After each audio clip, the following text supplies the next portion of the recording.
Did you know that speaking English at work can increase your salary by up to 20%?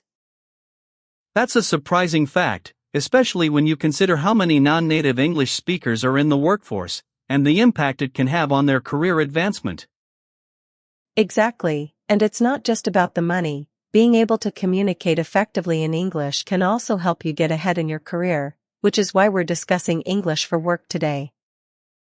In this conversation, you'll learn how to use key phrases to improve your workplace communication, including how to be on the same page as your colleagues and how to hit the ground running in a new project.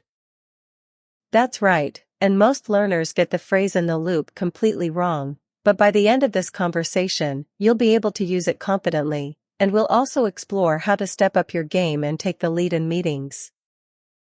So, let's start with the phrase get ahead, which means to make progress or succeed, and it's often used in the context of career advancement, such as getting a promotion or a raise.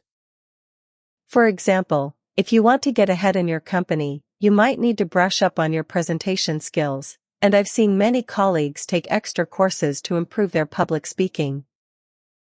That's a great point, and here's the weird part. Many non-native speakers think that get ahead means to literally move ahead of someone, but it's actually about making progress in your career.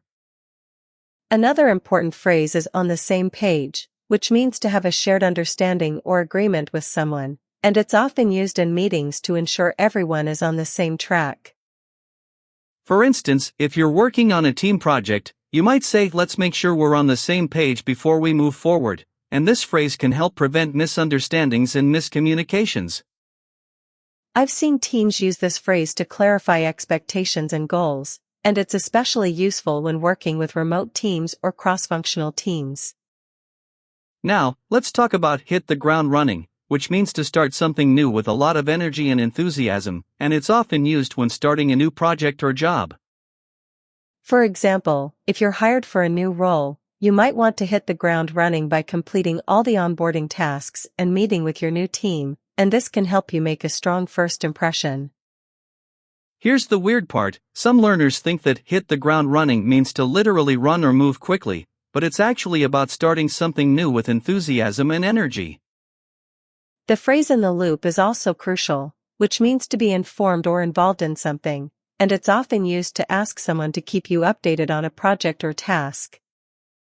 For instance, if you're not attending a meeting, you might ask a colleague to keep you in the loop about any important decisions, and this can help you stay informed and up to date.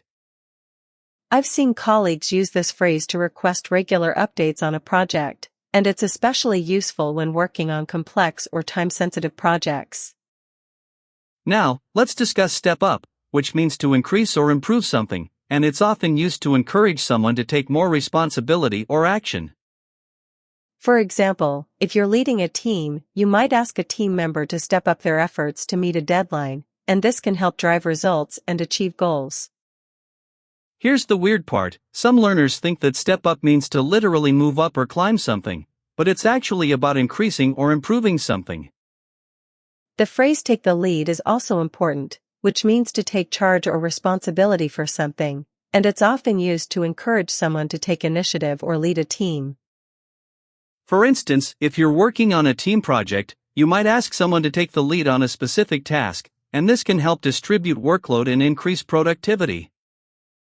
I've seen team members take the lead on a project and excel, and it's a great way to develop leadership skills and build confidence. Now, let's summarize some of the phrases we've discussed, and I'll give you a mini story to help you remember them.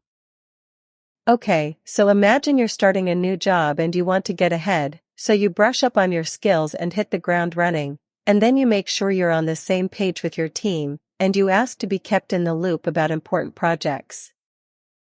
That's right, and as you progress, you might need to step up your efforts to meet a deadline, and eventually, you'll be ready to take the lead on a project, and all these phrases will help you communicate effectively with your team. Today's challenge is to use one of these phrases in a sentence in the comments below, and we'll give you feedback on how to improve your English for work. If you enjoyed this conversation, subscribe for daily English practice, and don't forget to tune in tomorrow when we'll be discussing English for travel. Tomorrow, we'll be talking about how to use English to navigate airports and hotels, and you won't want to miss it, so be sure to join us then.